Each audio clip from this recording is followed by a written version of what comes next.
Sir ठीक है। Okay. तो सबसे इम्पोर्टेंट टॉपिक जो अब हम पढ़ने जा रहे हैं वो है सपोर्ट एंड रेजिस्टेंस।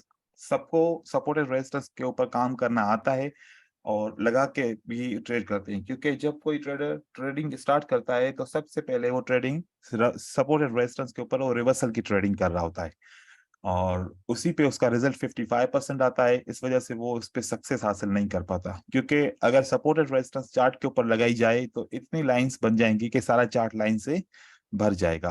तो अब किस तरीके से सपोर्ट एंड रेजिस्टेंस लगाई जाए और उसका तरीकेकार सही तरीका कौन सा होना चाहिए, और जब किसी भी एसएनआर के ऊपर कैंडल ऊपर क्लोज हो या नीचे से क्लोज हो तो उसको ट्रेड लेने से पहले क्या प्रिकॉशंस लेने चाहिए, फिर हमें ट्रेड करना चाहिए। तो ये सारी चीजें हम सपोर्ट एंड रेजिस्टेंस में समझेंगे, और कितने एसएनआर की टाइप्स होती हैं जो हम ट्रेडिंग के अंदर यूज करते हैं। ठीक है, जो बेसिक थे उसमें 2 से 3 मिनट लगेंगे सिर्फ आप लोग के समझने में कि हम लाइन कैसे खींचते हैं। सबको पता होगा, लेकिन किसी को अगर डाउट है तो वो क्लियर हो जाएगा।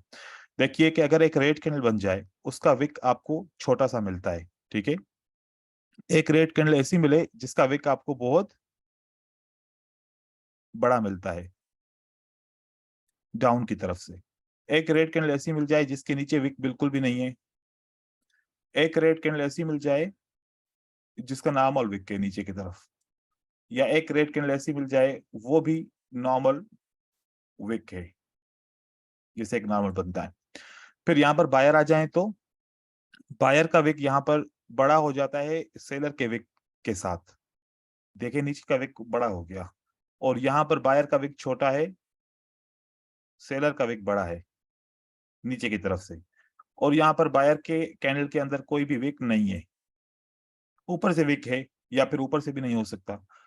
यहाँ पर जब सेलर्स के बाद बायर आए तो जंप अप करके बायर बनते हैं, और ये विक हो भी सकता है, विक नहीं भी हो सकता है, विक बड़ा भी हो सकता है, विक छोटा भी हो सकता है, कोई सा भी हो सकता है। फिर यहाँ पर जंप डाउन करके बायर्स आते हैं। तो ये कंडीशंस बनती रहती हैं चार्ट के अंदर।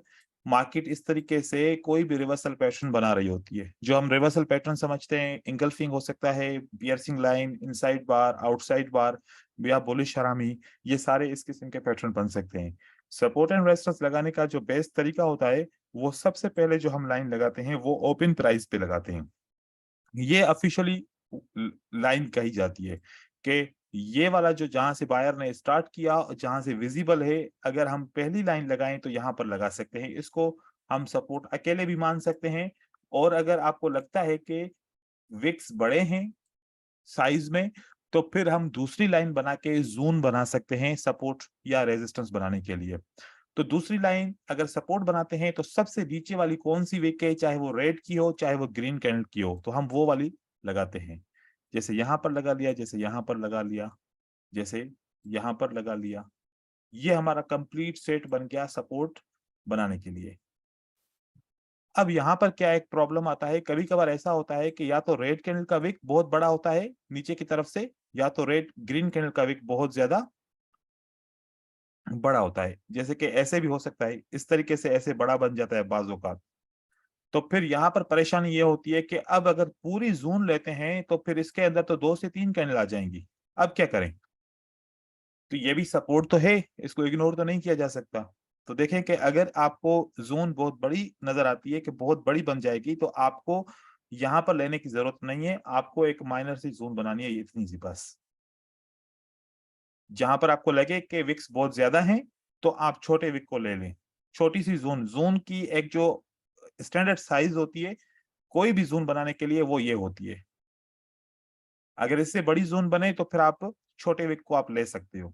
ठीक है, इस तरीके से सपोर्ट बनेगी, और सपोर्ट के बाद ऐसे ही रेजिस्टेंस बनाएंगे। पहले ग्रीन कैंडल आएगी, उसके बाद फिर रेड कैंडल आएगी, और वहां पर ओपन प्राइस और विक जो हाईएस्ट हाई होगा उसके हिसाब से, अगर बहुत ज्यादा हाई है तो फिर उसका जो दूसरा वाला विक है हम उससे एक लाइन जोन बना सकते हैं।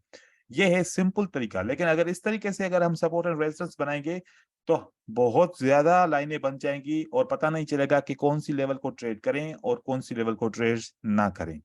ठीक है, ये तो तरीका था।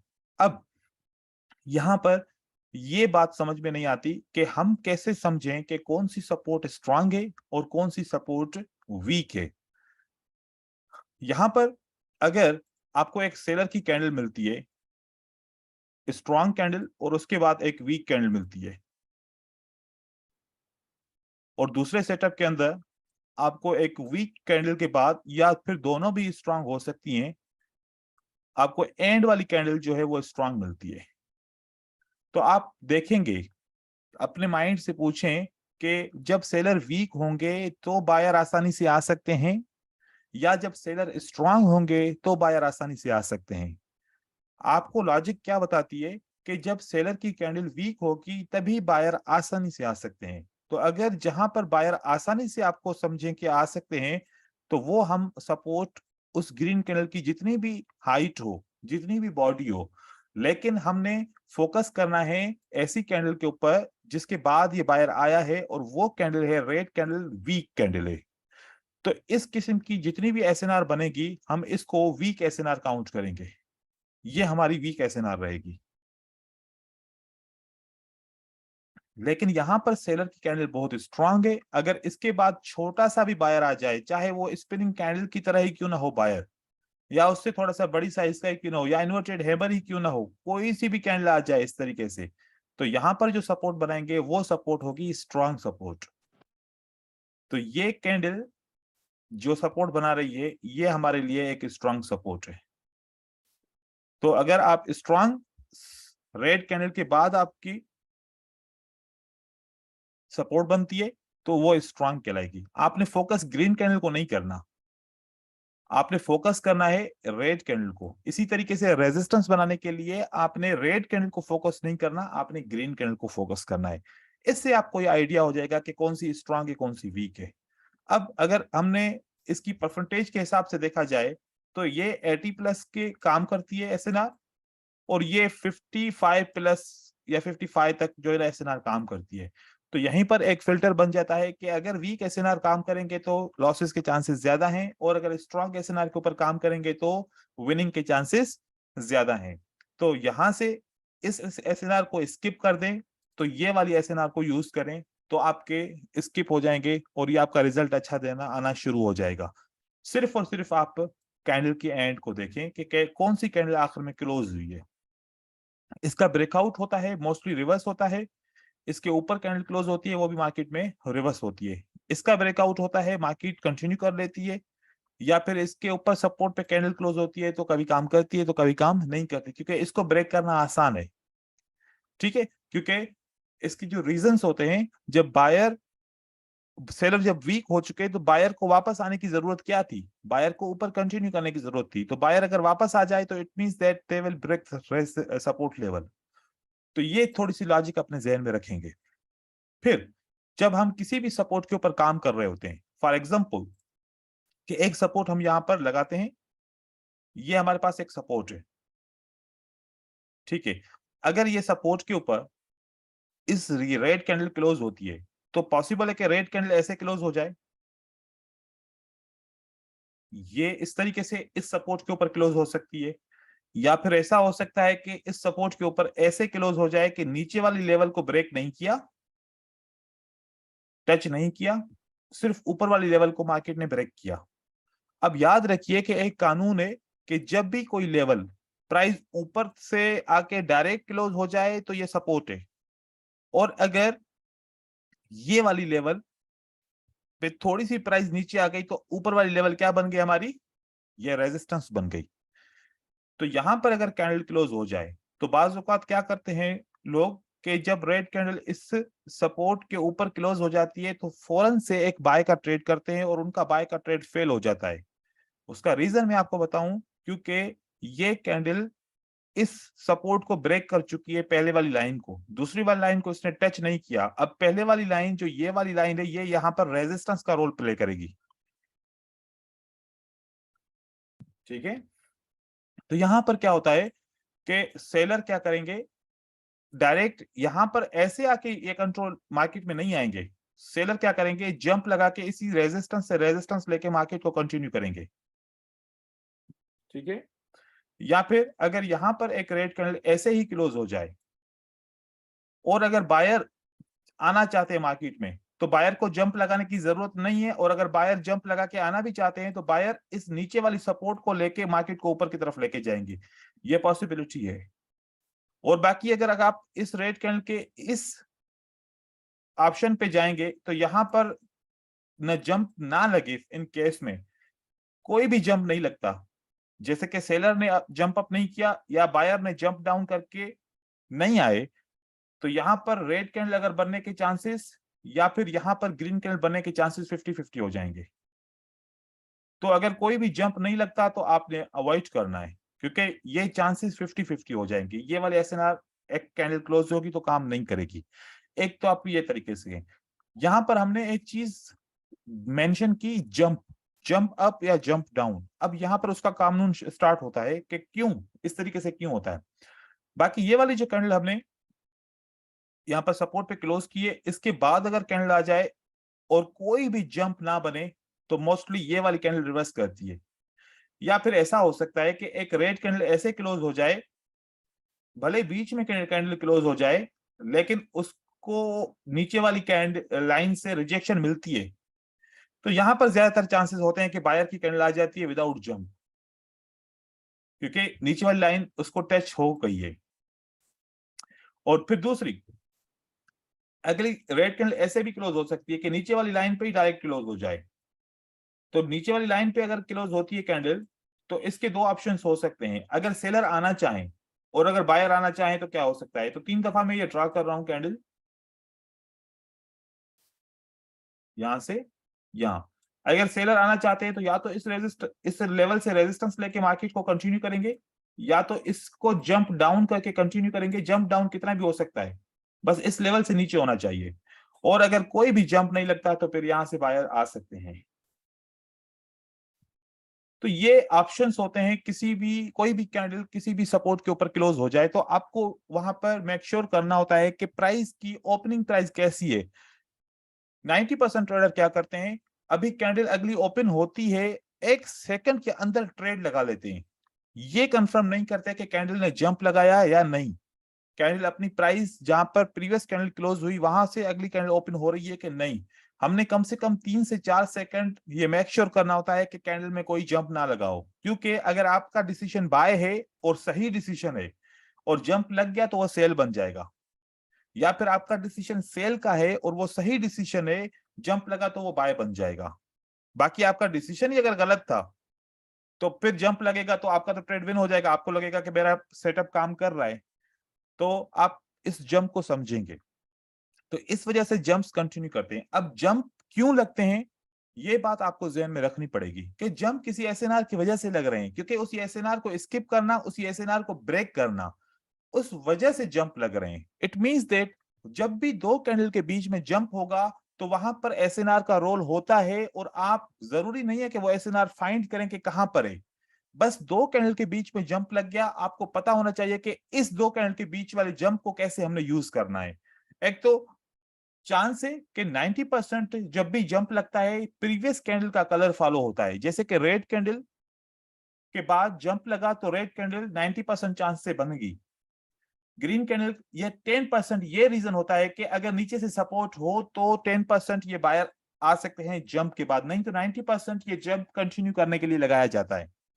अब आपको ओवरलैप एसएनआर को समझना है। जैसे कि एक ग्रीन कैंडल दूसरी ग्रीन कैंडल ऐसे ओवरलैप करती है अगली ग्रीन कैंडल को, तो ये ओवरलैप करने का रीजन क्या बनता है, कोई भी एसएनआर इसको हिट कर रही होती है, प्रीवियस जो कैंडल नंबर 1 है या किसी एसएनआर के नीचे क्लोज होती है, और उसको ब्रेक करने के लिए कैंडल नंबर 2 जंप लगाती है।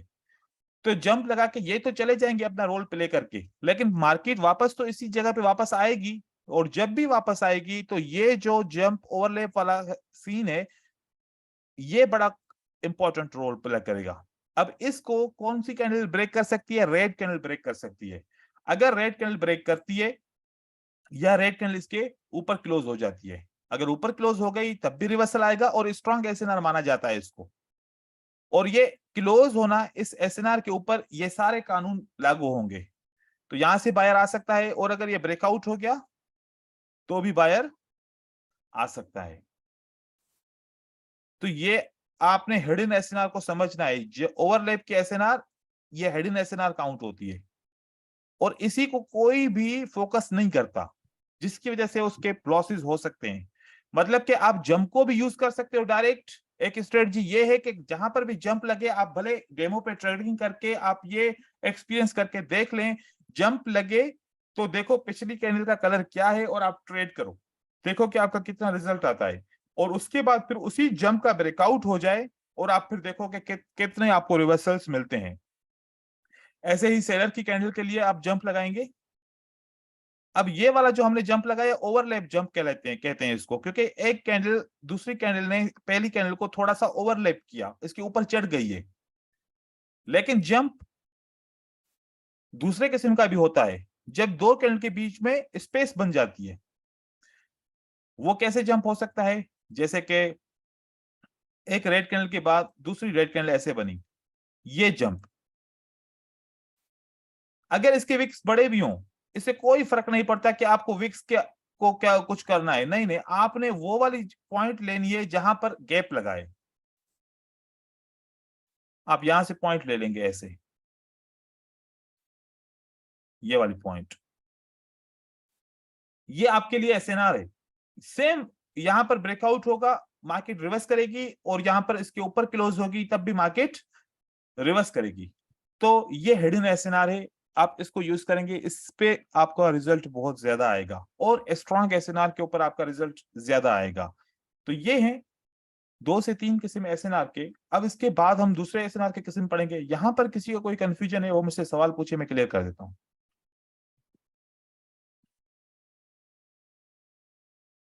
नहीं सर, कोई मेरा तो कोई कुछ अच्छा, समझ में आ गया सारा? ठीक है, इंशाल्लाह। मैं आगे चल के पूछूंगा भी जी सही, सर, आ गया। ठीक है ना? जी सर। ओके, ठीक है। अब ये जो स्ट्रांग एसएनआर और वीक एसएनआर पड़ा था वो हम रेंजिंग मार्केट में इस्तेमाल करेंगे, वो हम ट्रेंड के अंदर इस्तेमाल कम करेंगे। ट्रेंड के अंदर हम कौन सी एसएनआर को यूज करेंगे? वो होगी support becomes resistance and resistance become support. मैं आपको दो एक एग्जांपल दे रहा हूं। यहां पर देखिए कि यहां पर एक बायर की मूवमेंट है, ठीक है, और बायर की मूवमेंट से पहले एक सेलर की मूवमेंट थी। तो ये सेलर की मूवमेंट ने क्या बनाया? एक सपोर्ट बनाया। अब दोबारा सेलर की मूवमेंट आती है मार्केट के अंदर, ठीक है, फिर दूसरे ऑप्शन के अंदर मैं ऐसी एक मूवमेंट बनाता हूं जहां पर सेलर की मूवमेंट आती है या बायर की मूवमेंट आती है पहले, वो इस लेवल को ब्रेकआउट कर लेती है। लेकिन ब्रेकआउट करने से पहले हमें पता था कि यहां से एक रेजिस्टेंस बनी थी, वो रेजिस्टेंस जो हम अभी यूज कर रहे हैं, ये वाली रेजिस्टेंस, ये इस वजह से मार्केट रिवर्स आई थी और फिर अभी उसी मार्केट का क्या हुआ है? ब्रेकआउट हुआ है। अब हम देखें कि यहां पर बायर्स की मूवमेंट हुई। इस मूवमेंट के अंदर हम इसकी स्पेस को चेक करते हैं कि बायर कितने हैं और सेलर कितने हैं। तो यहां पर सेलर्स को देखें। अब रिसेंटली किसने कवर किया है इन बायर्स को? सेलर्स ने कवर किया। लेकिन अगर दोनों की मेजरमेंट करें तो दोनों में क्या फर्क है? जितने सेलर्स हैं उतने ही बायर्स हैं। लेकिन अगर मैं यहां पर सेलर्स को देखूं और मैं यहां पर बायर्स को देखूं, तो अब यहां पर क्या पता चलता है कि इसमें बायर्स ज्यादा हैं, यहां पर इक्वल है।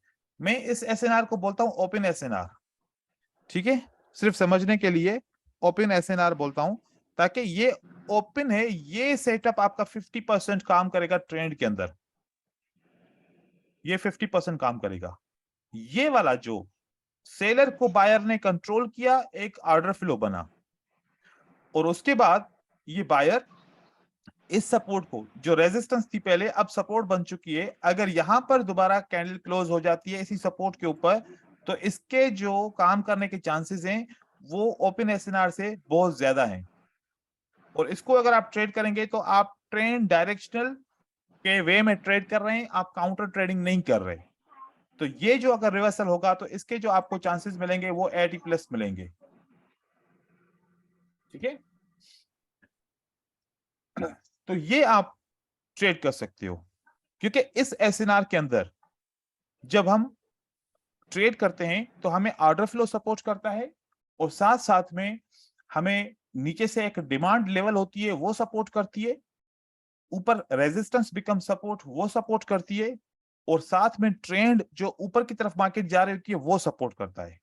तो 3 से 4 चीजें हमें यहाँ पर सपोर्ट कर रही होती हैं, और यहां से ये एक मोमेंटम बायर का वो सपोर्ट करता है। तो अगर ऐसे आप ट्रेड करेंगे तो ये आपके ज्यादा विनिंग मिलेंगे। ट्रेंड के अंदर जब भी एसएनआर को यूज करो, रेजिस्टेंस बिकम सपोर्ट और सपोर्ट बिकम रेजिस्टेंस को यूज करें, ये आपका बेस्ट होगा। इसको एक एज ए स्ट्रेटजी बना के भी आप ट्रेड कर सकते हो, क्योंकि फ्लो भी इसके अंदर साथ है, और जब हम सप्लाई एंड डिमांड को पढ़ेंगे तो वो भी इसके साथ हो जाएगा। तो ये एक सेट बन जाएगा 2 to 3 स्ट्रेटजीज का। तो इसको फोकस ज्यादा आपने करना है। Support become resistance and resistance become support में आप लोगों को कोई कंफ्यूजन है तो पूछिए। मैं इसका एक सेटअप बना रहा हूं ताकि आपको पता चले कि अगर विक्स हो तो हम किस तरीके से लेंगे। अगर कोई भी कंफ्यूजन होगी तो आप सवाल पूछें, मैं उसका आंसर करूंगा आप लोगों को।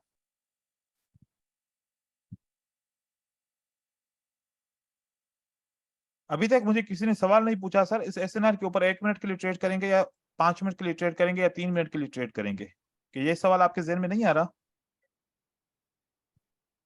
सर अभी 1 मिनट यस पे ही सर, करते हैं। Yes sir. ये वाला किसी के जहन में सवाल नहीं आ रहा? हाँ, आ रहा है? जी सर आ रहा सर है। असल में सर ये अगर डाउन ट्रेंड में अगर बात की जाए, क्योंकि ये तो अप ट्रेंड है, अगर डाउन ट्रेंड की बात करें तो सर कितने मिनट की वाकई में ट्रेड लेनी चाहिए? और अगर अप ट्रेंड को देखें तो सर वो तो फ्लो बता रहा है कि अप ट्रेंड तो मतलब अप ही जाएगा। हाँ, आप ट्रेड के अंदर 1 मिनट का भी ट्रेड कर सकते हो, साथ में 5 मिनट का ट्रेड भी कर सकते हो, लेकिन उस 5 मिनट का ट्रेड करने का एक रीजन अलग है। पता है क्या? अब देखो, पहले रेजिस्टेंस थी, ठीक है, उसके बाद क्या बन गया? ये सपोर्ट बन गया। अब आप रिवर्सल का ट्रेड करोगे 1, और कंटिन्यूशन का ट्रेड करोगे 5 मिनट का। रिवर्सल का ट्रेड कितने मिनट का करोगे? 1 मिनट का। 5 मिनट। नहीं, रिवर्सल का 1 मिनट का, ठीक है। अच्छा क्योंकि कंटिन्यूशन का ट्रेड, अब ये रिवर्सल का ट्रेड, अब आपकी कैंडल कहां पर क्लोज हो जाती है? ये सपोर्ट के अंदर। सपोर्ट लेवल का थोड़ा सा नीचे कैसे भी देखो, ये ट्रेंड का फ्लो है ना, थोड़ी सी भी वीकनेस होगी ना, चाहे गैप के साथ क्लोज हो, चाहे इसके आगे पीछे क्लोज हो, ये कवर हो जाएगी, क्योंकि स्ट्रांग कौन है? बायर स्ट्रांग है। बायर। तो इस वजह से यहां पर आप 1 मिनट का ट्रेड करोगे कि एक रिवर्सल का ट्रेड आपको मिलेगा, 1 मिनट का बायर आ जाएगा। राइट हो गया? ये आपका ट्रेड विन हो जाएगा। अब क्या बना है दोबारा? एक पैटर्न बना, एक पैटर्न बना। ये पैटर्न आपको 5 मिनट के लिए मार्केट को ऊपर की तरफ लेके जाएगा। तो यहां से अगर आप 1 मिनट का ट्रेड आपका सक्सेसफुल हो जाए तो साथ में आपको उसके बाद 5 मिनट की एक्सपायरी का ट्रेड भी ओपन कर सकते हैं। लेकिन याद रखिएगा एक चीज के, जो हम ट्रेंड लाइन आगे चल के पढ़ेंगे तो वो ट्रेंड लाइन को मार्केट ने क्रॉस नहीं किया, ट्रेंड लाइन के ऊपर ऊपर मार्केट चल रही है। सर एक सवाल था। जी जी सर मान लीजिए जो लास्ट जो ग्रीन कैंडल बना है आप ट्रेंड में, ऐसा सपोर्ट लेवल पे अगर ट्रेड प्लेस किया बायर लेवल बाई के लिए, तो कभी कभी क्या होता है यहाँ पर डोजी बना के फिर नेक्स्ट कैंडल ऊपर चला, वो डोजी बन सकता है, इनडिसिशन हो सकता है, ठीक है।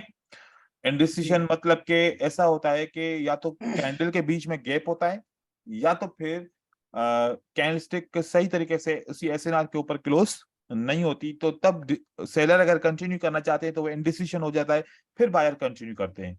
तो ये कंडीशन हो सकती है, क्योंकि डोजी तब आता है जब कोई एक पार्टी इंटरेस्टेड नहीं होती। क्योंकि डोजी कैंडल का रोल क्या है आने का? या तो सेलर इंटरेस्टेड नहीं है, या तो फिर बायर इंटरेस्टेड नहीं है। तो हम वो देखते हैं, फॉर एग्जाम्पल अगर यहाँ पर बायर की जो कैंडल बनी है, अगर बायर इंटरेस्टेड नहीं है तो यहाँ पर क्या बन सकता है? डोजी बन सकता है। नहीं, डोजी बनेगा, सेलर नहीं बनेगा। मतलब कि देखो कि ये एक चीज को याद रखो कि यहाँ पर एक रेजिस्टेंस लेवल है, ठीक है। इस रेजिस्टेंस लेवल के नीचे कैंडल क्लोज होती है बायर की गैप के साथ, तो अगली कैंडल क्या होगी? गैप तो है तो ग्रीन होने का चांसेस भी ज्यादा है। ग्रीन होगी सर, 100% ग्रीन होने के चांसेस है, ठीक है। लेकिन एक चीज है कि बाउंस बैक भी हो सकता है कभी कभार। कभी कभार बाउंस बैक कैसे होता है? अगर भले ही कितनी एसएनआर दूर हो, लेकिन इस एसएनआर के अंदर इतना पावर है, क्योंकि आपने अगर डिसीजन लिया है ना कि प्राइस कंटिन्यू करेगी, तो ये 100% राइट डिसीजन है ट्रेडर का। लेकिन अगर प्राइस ऊपर की तरफ जाए और इस लेवल ने बाउंस किया और मार्केट नीचे की तरफ आ गई, तो आपका इसमें कसूर नहीं है, और ऐसा मार्केट में होता है 10 to 15%। ठीक है, इस तरीके से होता है। तब ये आप नहीं कहेंगे कि एसएनआर या फिर ये मेरा ट्रेड फेल हो गया, नहीं, ये ऐसा हो सकता है। ये आप सोच लें कि कभी भी किसी एसएनआर के करीब आप ट्रेड करेंगे तो बाउंस बैक का खतरा होता है। ठीक है, नहीं तो मोस्टली तो मार्केट ऊपर ही चली जाती है। ठीक है, अगर बैड लक है तो फिर तो आपको पता है ना, बैड लक में तो सारे ट्रेड ही ऐसे ही मिल जाते हैं। ठीक है, बाकी अगर बायर यहां पर इंटरेस्टेड नहीं है तो बायर ऊपर जाएंगे, ठीक है, लेकिन सस्टेन नहीं कर पाएंगे, तो यहां पर क्या बन जाएगा, डोजी बन जाएगा। अब ये डोजी बता रहा है कि बायर्स आर नॉट इंटरेस्टेड, लेकिन अगर गैप होता ना, सेलर्स नहीं आ सकते थे, तो अब ये बायर्स आर नॉट इंटरेस्टेड, अब सेलर आएगा यहां पर। सेलर लेकिन एक दफा कंफर्म करेगा। सेलर क्या करेगा, एक दफा कंफर्म करेगा, अपनी सप्लाई वाली लेवल से कंफर्म करेगा कि आ जाओ भाई, हम चले नीचे, तो फिर इसको टच करके फिर मार्केट में ये सेलर आ जाएगा। ये कंफर्म जरूर करता है इस लेवल से, तो हमें थोड़ा सा ऊपर चल के ट्रेड करना पड़ेगा। यहाँ पर अगर प्राइस आती है, यहाँ से रिजेक्ट होती है, कंफर्म करके बाद में हम ट्रेड कर सकते हैं। तो अब ये सेलर आ गया। अब सेलर जब आ गया, अब आप यहाँ पर देखें तो यहाँ पर कंट्रोल विक है। अब कंट्रोल विक एक एसएनआर का रोल प्ले करती है, तो यहाँ पर किसकी कैंडल आनी चाहिए, ग्रीन कैंडल आना चाहिए सर। ग्रीन मतलब ग्रीन कैंडल, सबको पता है कि ग्रीन कैंडल आनी चाहिए। तो यहाँ पर अब ये एक डोजी लेकिन यहाँ पर क्या बन गया, डोजी। अब मतलब किसने आंसर किया, बायर्स ने आंसर किया कि वी आर नॉट इंटरेस्टेड। ठीक है, अब कौन आएगा, सेलर्स ने सेलर आएगा। सेलर्स ने किया होगा नहीं, क्योंकि ये कंट्रोल विक है ना, कंट्रोल विक से तो मार्केट रिवर्स करती है ना। कौन कह रहा है, मेहताब कह रहा है। मेहताब पहले क्लास को भूल गए। नहीं है सर, सही है सर। ठीक है, तो यहाँ पर देखो कि यहाँ पर फिर सेलर्स आ जाएगा। अब ये डोजी क्यों आ रहा है, अब आपको पता चला ये दोनों डोजी क्यों आए थे। दोनों दफा बायर्स इंटरेस्टेड नहीं थे, तो मार्केट भी इस तरीके से चलते हैं। फिर क्या क्या होता है, कभी कभार अब अगर एक कैंडल इसी सपोर्ट के नीचे क्लोज हो जाती है, तो अब अगली कैंडल 100% एक्यूरेट क्लोज होती है। ठीक है, अगली कैंडल क्या बनेगी, रेड बननी चाहिए सर, रेड बनना चाहिए, लेकिन गैप अप और गैप डाउन लगा देगा फिर सर वो प्रोसीड हो सकता है। पहले देखना पड़ेगा सर कैंडल कहां पर ओपनिंग हो रहा है। अब बताओ क्या हुआ, अब किसने आंसर किया, सेलर्स ने आंसर किया। वी आर नॉट सेलर्स ने आंसर किया, वी आर नॉट इंटरेस्टेड। तो यहाँ पर फिर सेलर की जगह पे वो नॉट इंटरेस्टेड हो गया, फिर यहाँ से बायर आएगा। ठीक है, और बायर मार्केट को कंटिन्यू कर लेगा। तो देखो कि doji is a communication candle, तो डोजी कम्युनिकेट करती है सेलर और बायर के बीच में, क्योंकि कोई तो एक पार्टी कभी कभार इंटरेस्टेड होती है, कभी कभार इंटरेस्टेड नहीं होती। जब नहीं होती तो वो डोजी की कैंडल बनती है, और डोजी इसलिए बनते हैं। और खास करके डोजी दूसरी वजह भी होती है। कैसे कि फॉर एग्जांपल आपने 10 लाख रुपए की इन्वेस्टमेंट करनी है, मैंने 50 लाख की इन्वेस्टमेंट करनी है, दूसरे किसी दोस्त ने 1 लाख से ज्यादा की इन्वेस्टमेंट करनी है, लेकिन हमें पता है कि 15 मिनट के बाद एक न्यूज आनी है। क्या आनी है, एक न्यूज। तो हम अभी अगर लाखों रुपए की इन्वेस्टमेंट करेंगे, तो हमें पता है कि 15 मिनट के बाद न्यूज आ रही है। अगर नेगेटिव हुई तो मार्केट नीचे आ जाएगी, और पॉजिटिव हुई तो मार्केट ऊपर की तरफ चली जाएगी। और अगर अभी हमारी एनालिसिस कहती है कि you need to go in up direction, right. अभी सबकी एनालिसिस क्या कहती है कि मार्केट अप ट्रेंड के अंदर है, और आपकी एनालिसिस कहती है पैटर्न के हिसाब से कि मार्केट को ऊपर जाना चाहिए। लेकिन 15 मिनट के बाद न्यूज, अब न्यूज का किसी को भी पता नहीं होता कि पॉजिटिव आएगी या नेगेटिव आएगी। तो अब हम यहां से 15 मिनट के बाद मार्केट में न्यूज आने वाली है, हम यहां पर कोई जो है ना $10 मिलियन की इन्वेस्टमेंट होने वाली है, सारे दुनिया के ट्रेडर्स रेडी हैं। ठीक है, अब कौन 10 मिलियन की इन्वेस्टमेंट करेगा 15 मिनट के वेट के बगैर, हो सकता है कि नेगेटिव न्यूज आ जाए। तो 15 मिनट के बाद ही ये लोग इन्वेस्टमेंट करेंगे ना, कि जो भी न्यूज आएगी उसके हिसाब से सेल करना है या फिर बाय करना है। तो ये 15 मिनट तक मार्केट में क्या रहेगी, वोलेटाइल ज्यादा रहेगा, अनसर्टेनिटी। ठीक है, न सेलर बहुत, मतलब न बहुत बड़ी पार्टियां सेलर की रेडी होंगी ट्रेड करने के लिए, ना बहुत बड़ी पार्टियां बायर की ट्रेड करने के लिए रेडी होंगी। यहाँ पर कौन ट्रेड करेगा? यहाँ पर वो हम जैसे जो रिटेलर्स ट्रेडर होते हैं छोटे छोटे वाले, वो उनको पता ही नहीं होता, वो बस मलंग बने होते हैं, ठीक है। उनको न्यूज का कोई फर्क ही नहीं पड़ता, बस ट्रेड कर रहे होते हैं। लॉस हुआ तो ठीक है, विन हुआ तो छक्का लग गया, ठीक है। तो वो उनकी वजह से वो देखो वो ऐसा 5% जो है ना वो लोग होते हैं जो ट्रेड ऐसे नहीं करते, वो वेट करते हैं, क्योंकि वो 5% वही लोग होते हैं जो बहुत बड़ी मिकदार में ट्रेड कर रहे होते हैं। बाकी 95% सब वो ऐसे जैसे कि हल्के सल्के ट्रेडर होते हैं, किसी के पास $200, किसी के पास $500, किसी के पास $1000 या $5000, इस तरीके से वो ट्रेडिंग जो कर रहे होते हैं, वो न्यूज की फैक्ट वगैरह को नहीं देखते, वो बस ट्रेड कर रहे होते हैं, उनको ट्रेड करने से मतलब होता है। तो फिर अनसर्टेनिटी पैदा होती है मार्केट को मूव कराने वाली, एक या डाउट था। मार्केट। जी, 1 मिनट में कंप्लीट करूं। तो हाँ, इसको जो है ना कंटिन्यू कराने के लिए बहुत बड़ी पार्टीज होती हैं, वो मार्केट को कंटिन्यू कराती हैं, रिटेलर्स मार्केट को कंटिन्यू नहीं कराते। ठीक है जी, पूछिए सवाल भाई। हाँ सर, न्यूज़ कभी आता है पर? हम्म न्यूज़ का एक टाइमिंग रहेगा ना सर? न्यूज़ कभी आता है? न्यूज़ का टाइमिंग भी रहेगा ना? हाँ, वो उसका टाइमिंग का उसका कैलेंडर मिलता है।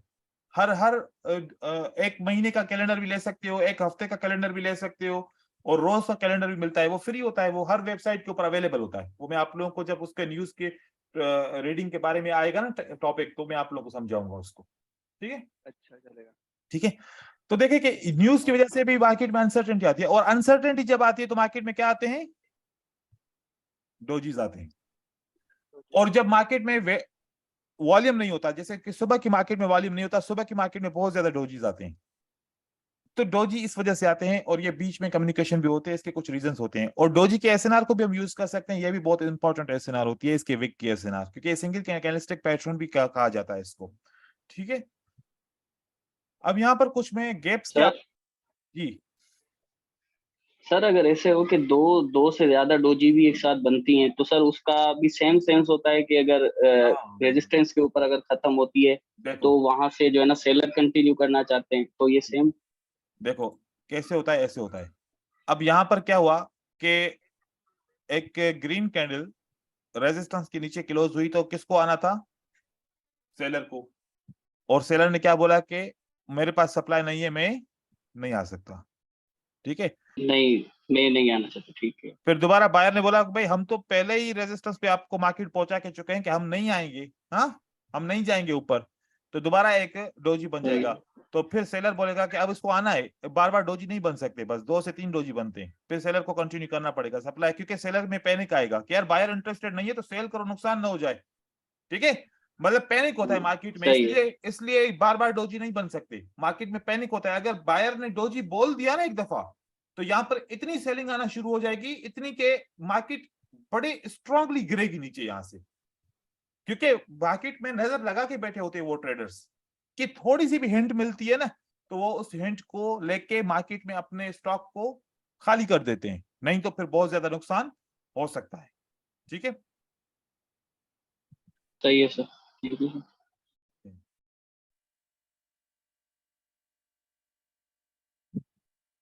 अब हम यहाँ पर गैप्स को पहले रिकॉग्नाइज करते हैं। मैं आपको गैप्स दिखाऊं, तो आपको इस कैंडल और इस कैंडल के बीच में आपको बिल्कुल माइनर सा गैप नजर आ रहा है, लेकिन ये गैप अप है, ये गैप अप है।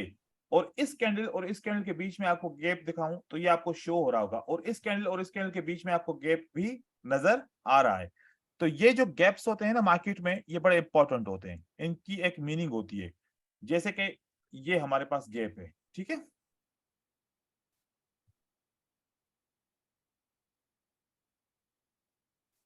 इसको गैप एसएनआर भी हम काउंट कर सकते हैं।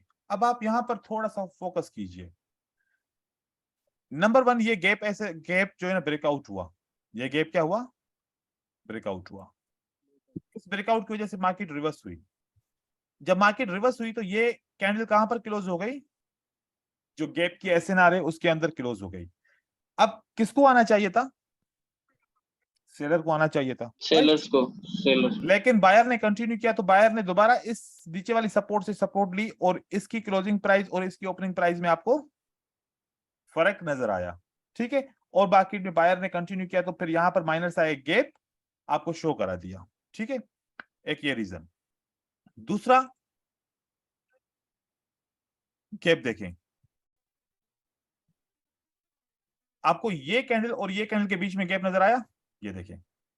अब देखें, ये एक पैटर्न है, चाहे ये पैटर्न कंट्रोल विक के अंदर आया है, कुछ भी आया है, लेकिन एक पैटर्न तो है ना ये।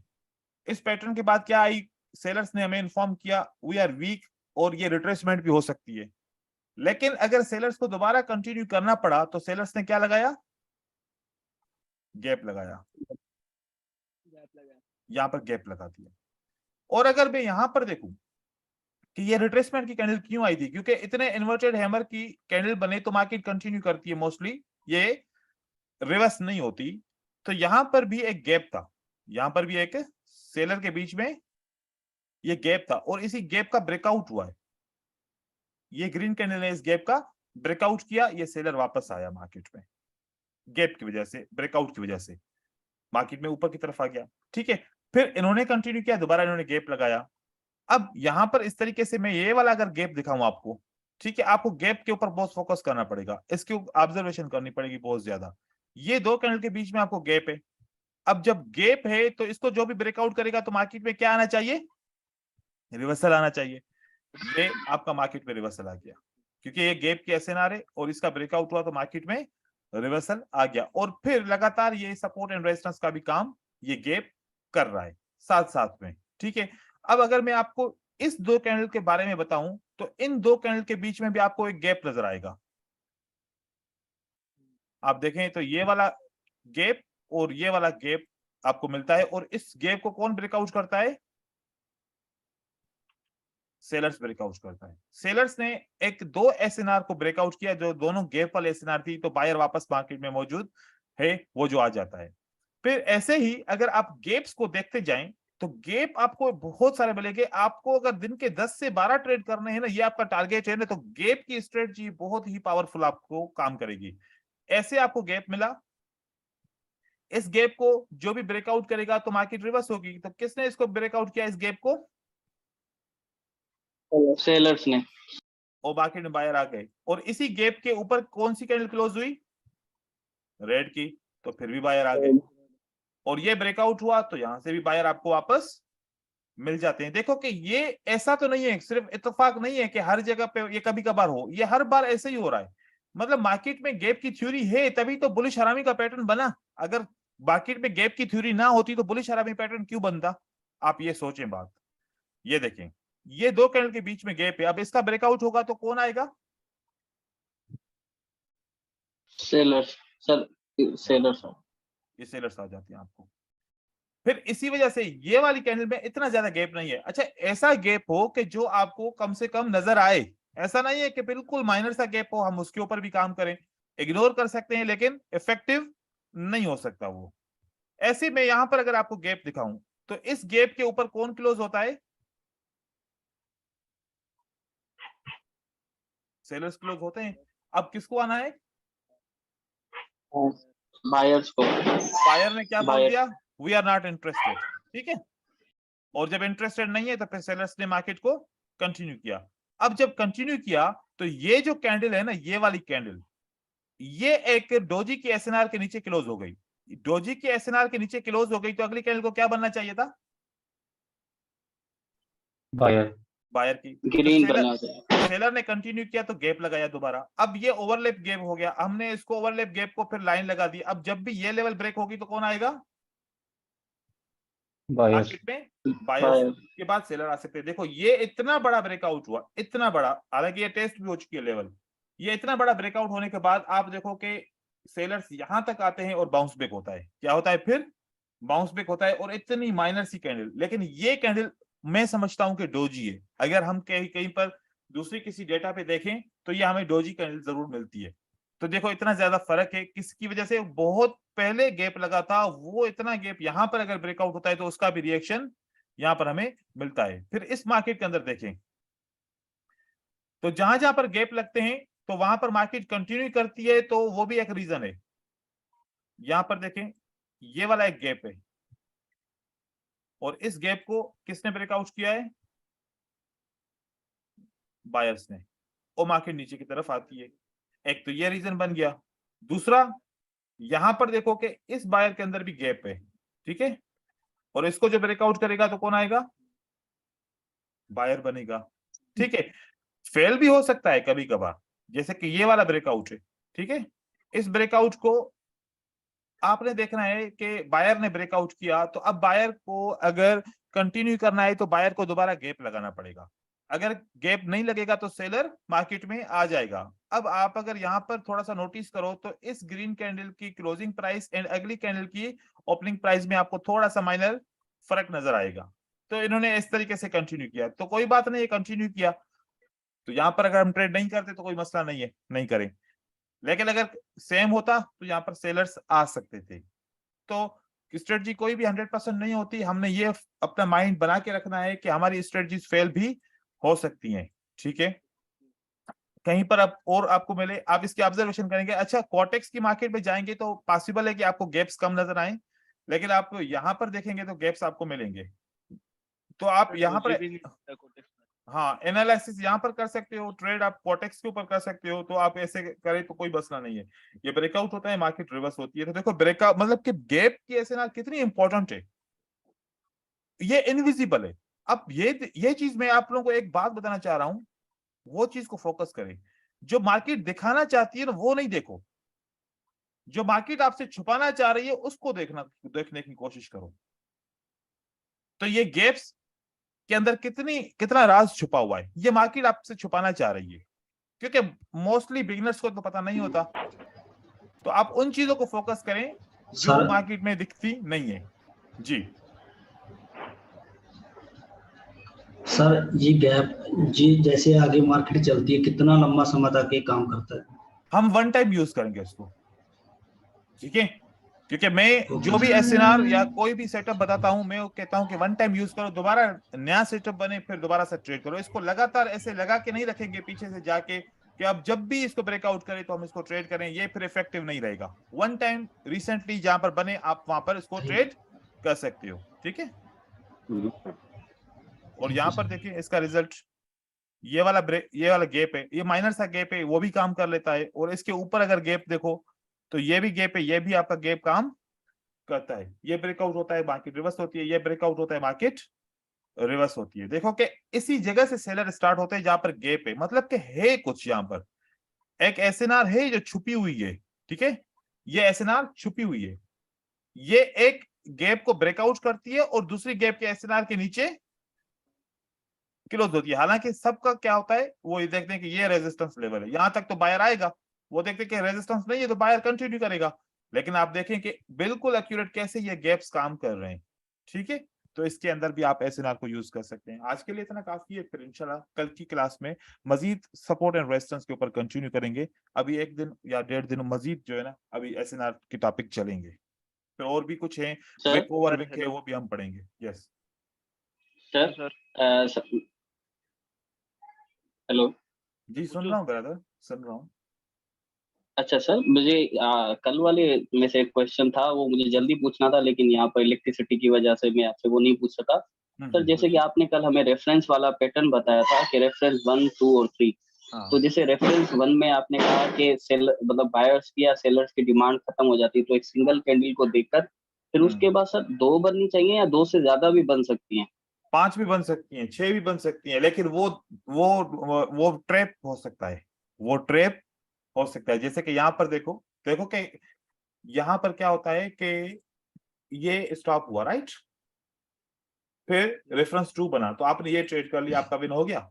अब उसके बाद भी बनता है, वो भी विन होता है, उसके बाद भी बनता है, वो भी विन होता है, लेकिन ये बहुत कम बनता है, ये बहुत कम बनता है। हम इस पे ट्रेड करेंगे कभी विन नहीं तो मोस्टली लॉस होगा। तो हम सिर्फ रेफरेंस 3 तक जा सकते हैं, चीजों को हम थोड़ा सा अलग तरीके की नजर से देखेंगे, क्योंकि अगर बार बार एक ही चीज के ऊपर ट्रेड करते रहे तो लालची बन जाएंगे। लालची नहीं बनना यहाँ पर, हमें जो है ना थोड़े से ऐसे सेटअप पे ट्रेड करना है जो ज्यादा एक्यूरेट हो। तो बार बार ऐसे मार्केट बन सकती है, जैसे कि मैं आपको दिखाऊं कि ये बायर के बाद ये रेफरेंस 1 बना, ये रेफरेंस 2 बना और ये रेफरेंस 3 के ऊपर हमने ट्रेड किया, सही है। साथ में रेफरेंस 4 भी तो बना, वो भी तो विन हुआ, लेकिन रेफरेंस 5 फेल हो गया ना। ठीक है, और इसी तरीके से हम रेफरेंस को देखेंगे मोस्टली के रेफरेंस हम क्योंकि मार्केट के ना एक वेव का एनालिसिस है कि अगर इंपल्स बनता है तो 8 से 12 कैंडल ऊपर जाती है। कितने? 8 से 12। करेक्शन बनता है तो 3 से 4 या 5 कैंडल नीचे की तरफ आती है। तो अगर यहाँ से एक वेव बन रहा है तो 12 कैंडल अगर हो गई तो अब किसी वक्त भी मार्केट नीचे की तरफ आ सकती है ना। तो इसलिए हम बस एक ही रेफरेंस को 3 कैंडल के अंदर तक ट्रेड करेंगे, मजीद ट्रेड नहीं करेंगे। हाँ, कब ट्रेड करेंगे? अगर ये कंसोलिडेशन मार्केट में हो तो फिर आपको 10 से 15 कैंडल ट्रेड करने को मिलती हैं। कंसोलिडेशन मार्केट में, ट्रेंड में तो नहीं करेंगे हम इस तरीके से। ठीक है, सर एक पूछूं मैं? बस एक सवाल पूछो, उसके बाद फिर हेलो। बंद करेंगे क्लास। जी पूछे। हाँ सर, ये IQ ऑप्शन में ना, आप जैसे ये पैटर्न है ना आपका, मतलब दिख रहा है जैसे कैंडल्स पीसी में, वैसे IQ ऑप्शन के मोबाइल में नहीं दिखता। तो मोबाइल में तो नहीं दिखेगा ना, मोबाइल का तो एप्लीकेशन के अंदर आपको सिर्फ डिजिटल दिखेगा, बाइनरी भी नहीं दिखेगा। तो आपको कंप्यूटर, क्योंकि ये तो सर कंप्यूटर पे ट्रेड वेबसाइट, करना होता है, वेबसाइट के ऊपर। हाँ या तो फिर आप वेबसाइट पे दिखता है। देखो, मैं आपको बता रहा हूँ, अगर मोबाइल पे हाँ यूज करना है तो फिर आप वेब के ऊपर यूज करेंगे, मतलब को गूगल क्रोम के अंदर ओपन करके वहां पर ट्रेड करोगे तो फिर वहां पर आपको मिलेगा। ठीक है, अगर सिर्फ मोबाइल की एप्लीकेशन पे ट्रेड करोगे तो फिर उस पे सिर्फ आपको डिजिटल मिलेगा, बाइनरी नहीं मिलेगा। ठीक है, तो उसके बहुत सारे डिफरेंट डिफरेंट एप्लीकेशंस पे आती हैं। ऐसे आप करें कि आप कंप्यूटर के ऊपर ट्रेड करें, ट्रेडिंग कंप्यूटर पे होती है। आप मेरी स्क्रीन देख रहे हैं कितनी बड़ी है, तो अगर स्क्रीन बड़ी ना हो तो फिर इंफॉर्मेशन ही नहीं आएगी ना। अगर एक मोबाइल की स्क्रीन के अंदर कितनी 8 से 10 या 12 कैंडल आएंगी ना, उसमें क्या हम देख सकेंगे? तो उसमें देखना थोड़ा सा मुश्किल लगता है। हाँ, मजबूरी हो सकती है, किसी के पास कंप्यूटर नहीं है, वो फिर मोबाइल पे यूज करता है, लेकिन फिर वो मोहतात होकर ट्रेड करे, समझ के ट्रेड करे और थोड़े से ट्रेड करे, ज्यादा ट्रेड ना करे। ठीक है, ठीक है, मिलते हैं कल की क्लास में इंशाल्लाह। अल्लाह हाफिज, थैंक यू, अल्लाह हाफिज सर। थैंक यू, अल्लाह हाफिज। Thank you sir. Thank you.